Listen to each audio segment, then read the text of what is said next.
ፓስተሩ ከ12 ዓመታት የእስር ቆይታ በኋላ ተፈታ። ሰላም ለእናንተ የሆነ ወደ ክርስቲያን ዜና አድማጭ ተመልካቾቻችን እንደምን አላችሁ? በዛሬው መሰናዳዎችን የተመረጡ አጫጭር መረጃዎችን ነግራችኋለን። እስከ ፍጻሜው መቆየት ምርጫችሁ እንድንሆን እንጋብዛለን። ለቻናላችን አዲስ ከሆናችሁ ደግሞ ሰብስክራይብ በማድረግ ቤተሰብ እንድትሆኑ ግብዣችን ነው።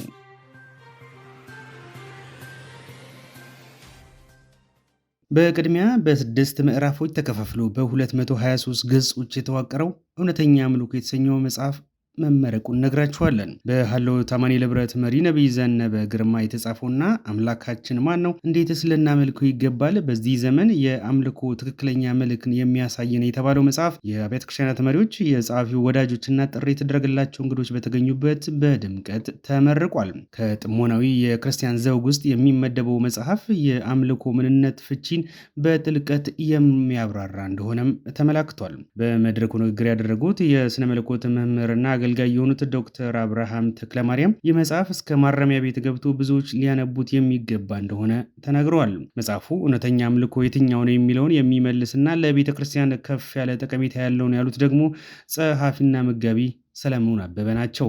የመጽሐፉን ጥልቅ ዳሰሳ ያቀረቡት የህንጸት ክርስቲያናዊ ሚኒስትሪ መስራችና ዳይሬክተር ወንድም ሚኪያስ በላይ መጽሐፉ የዘውጉን መስፈርት ያሟላና ለሚያነሳቸው ሀሳቦች በብዙ ምሳሌዎች በማገዝ የሚያብራራ በመሆኑ አንባቢያን በቀላሉ እንዲረዱ ያግዛል ብለዋል። ይህ ትውልድ ለሚያነሳው ጥያቄ በቂ ምላሽ በመስጠት ትውልድን የሚዋጅ ነው ያለው ወንድም ሚኪያስ ሰዎች አንብበው ሲጨርሱ የእውነተኛ አምልኮ ምንነት ስለሚረዱ እየተጓዙ ስላሉበት መንገድ ራሳቸውን ይመዝኑበት በማለትም ብዙዎች እንዲያነቡት አበረታተዋል። አምልኮ በጥንቃቄ ከእግዚአብሔር ጋር ህብረት የምናደርግበት እንደሆነ መጽሐፉ አጉልቶ ያሳያል ያሉት ደግሞ ጋሽ ንጉሴ ቡልቻ ናቸው።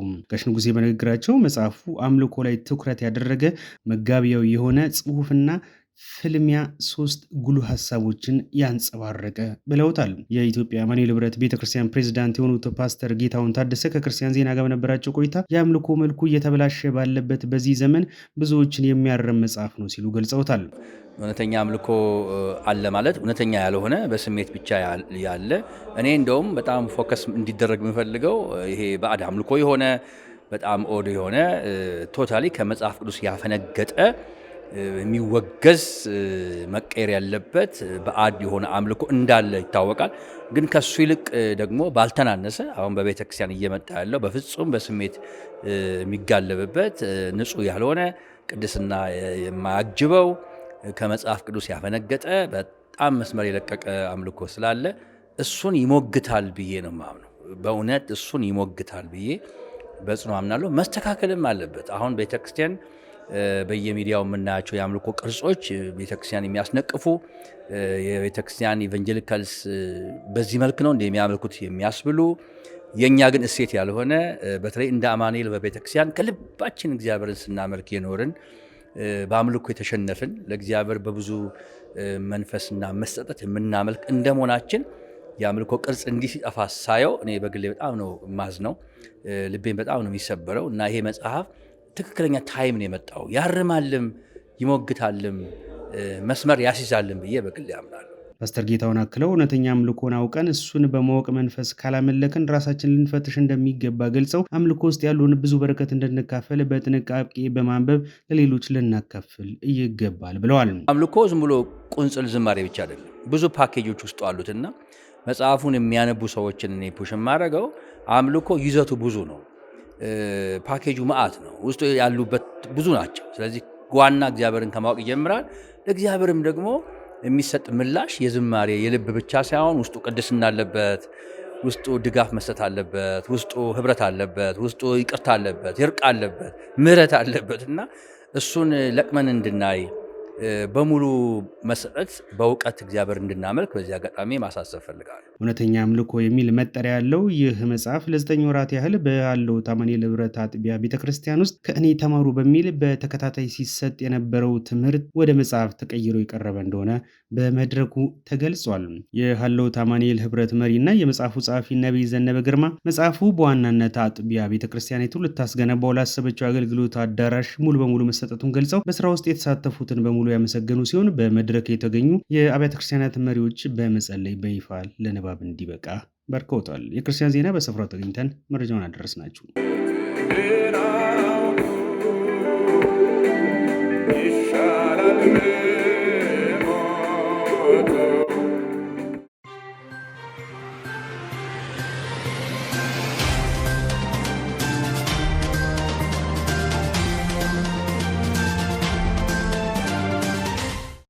በሌላ መረጃችን ከ50 ዓመታት በላይ ጌታን በብዙ መንገድ ያገለገሉት በወንጌላዊ ዘገየ የተጻፈ አጋጣሚ አይደለም የተሰኘው በወንጌላዊ የሕይወት ታሪክ ዙሪያ የሚዳስስ መጽሐፍ ሊመረቅ መሆኑ ተገልጿል። የመጽሐፉን ምርቃት አስመልክቶ በዛሬው ዕለት በኮተቤ ሙሉ ወንጌላት በቤተክርስቲያን ለመንፈሳዊ ሚዲያዎች ጋዜጣዊ መግለጫ ተሰጥቷል። መግለጫውን የሰጡት የአጥቢያዋ መሪዎችና የወንጌላዊ ዘገየ ባለቤት እህት ባዩሽ ማሞ የወንጌላዊ ዘገየ ወጋን የግል ታሪክ የሚዳስስ መጽሐፍም የባለ ታሪኩን የወንጌል ስራና አገልግሎት በመጽሐፉ እንደሚቃኝ ተናግረዋል። ወንጌላዊ ዘገየ ወጋ ባገለገሉበት ዘመን ለብዙ ነፍሳት ድህነት የሆነውን ወንጌል በብዙ ስፍራዎች ሲያገለግሉ የቆዩ ሲሆን ለብዙዎች ድህነት አስተዋጽኦ ያበረከቱ ወንጌላዊ መሆናቸውን በመግለጫው ተጠቅሷል። መጽሐፉ የፊታችን እሁድ ዳር 28 ቀን 2018 በ22 ሙሉ ወንጌላት በቤተክርስቲያን በቀኑ 9 ሰዓት ላይ እንደሚመረቅ በመግለጫው ተገልጿል። ወንጌላዊ ዘገየ እቤት እስከዋለባቸው ጊዜያቶች ድረስ ለ42 ዓመታት ከሰዎች ጓዳ አንስቶ እስከ እግዚአብሔር መድረክ አደባባይ ድረስ ለ42 ዓመታት በጋ ክረምት መከራ ሌላውም ነገርን በማሳለፍ ለ42 ዓመታት የመድረክ አገልግሎትን የሰጠ ሲሆን በእነዚህ 11 ዓመታት ደግሞ በቤት ውስጥ በደረሰበት ምክንያት በቤት ውስጥ አለ። ወንጌላዊ ዘገየ በእምነቱ በፍቅሩ የተመሰከረለት ከፍቅር በቀር በማንም ላይ ዕዳ እንዲኖርበት የማይፈልግ እግዚአብሔርን የሚወድ የእግዚአብሔርን ሕዝብ በበጎ ሊናና በንጹህ ልብ ያገለገለ የእግዚአብሔር ታማኝ ባሪያ ነው። ይሄ ግለ ታሪክ የተባለው መጽሐፍ ይሄ አጋጣሚ አይደለም በሚል ርዕስ የታተመው ህዳር 28 የሚመረቀው ማለት ነው። ለብዙ ወጣቶች ትልቅ በረከት ያመጣል ብዬ አምናለሁ። ወንጌል ዝም ብሎ እንዳልመጣ በብርቱ መከራ፣ በብርቱ ስቃይ፣ በብርቱ ፈተና ወንጌል እዚህ እንደደረሰ የሚያሳይ የሚገልጥ ትልቅ መጽሐፍ ነው። ወጣቱ ዛሬ ወንጌል ዝም ብሎ የመጣ ይመስለዋል፣ ግን ዋጋ ተከፍሎበት ትልቅ በመከራ የመጣ እንደሆነ ወጣቱ ያስተውልበታል። ስለዚህ ወጣቱ ቢያነበው በጣም የሚጠቀምበት ስለሆነ ይሄ መጽሐፍ በሚመረቅበት ጊዜ ሁሉም ሰው ተገኝቶ ይህንን ትልቅ አገልጋይ ቢያበረታታ ደግሞ በደመቀ ሁኔታ የመጽሐፉን ምረቃ ቢከታተል ደስ ይለናል። አጋጣሚ አይደለም የሚል መጽሐፍ አዘጋጅቷል። በእነኚህ ቁጭ ባለበት ጊዜያት ውስጥ እንግዲህ ኦልሞስት ወደ 54 ዓመት እንዳገለገለ እናውቃለን። ይሄ የከበረ የእግዚአብሔር ሰው የህይወቱን ጭማቂ ነው ለትውልድ የሚሰጠው። ወንጌል ምን እንዴት ባለ ከባድ ፈተና ውስጥ እኛ ጋር እንደደረሰ፣ ወንጌል እንዴት በከባባድ ሁኔታ ውስጥ ለትውልድ እንደተሸጋገረ የሚያብራራበት የሚገልጥበት እና እኛ ጋር ሲደርስ ደግሞ መቅለል እንደሌለበት የከበደውን ያንን ካቦድ የሆነውን የእግዚአብሔርን ክብር የያዘ ወንጌል ለሚቀጥለው ትውልድ እንዴት ማሸጋገር እንዳለበት ለዚህ ትውልድ መልእክት ያስተላልፋል እና አጋጣሚ አይደለም የሚለውን መጽሐፍ አሁን የፊታችን እሁድ በህዳር 28 በ9 ሰዓት 22 ሙሉ ወንጌል ቤተክርስቲያን በመገኘት የዚህ መጽሐፍ በረከት ተካፋይ እንድትሆኑ ሁላችሁንም በአክብሮት እጋብዛለሁ።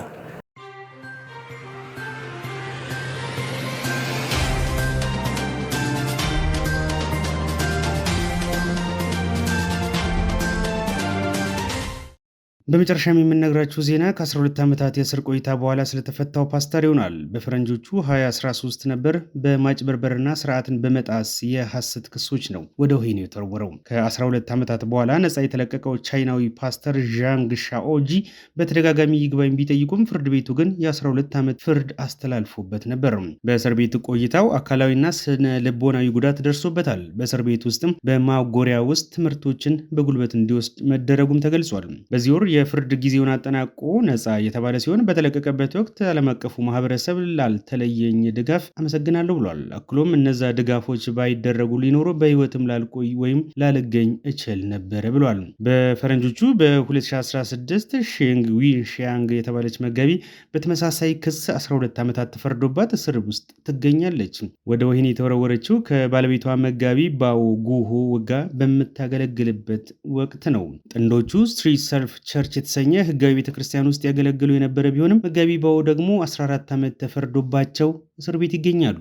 እንደ ኦፕን ዶርስ መረጃ ከሆነ በኮሚኒስት ፓርቲ የምትተዳደረውና ከ96 ሚሊዮን በላይ ክርስቲያኖች እንዳሏት የምትገመተው የዓለማችን ቁጥር 1 የህዝብ ብዛት ያላት ቻይና በ2025 ሪፖርት መሰረት ለክርስትና አስቸጋሪ ከሆኑ 50 ሀገራት መካከል 15ኛ ደረጃ ላይ ተቀምጣለች። ወደ ቤተሰቦቻችን ለዛሬ ልነግራችሁ ወደድነው መረጃ በዚህ ቋጨን። በቀጣይ አዳዲስ መረጃዎች ተመልሰን እስከንገናኝ ባላችሁበት ሰላም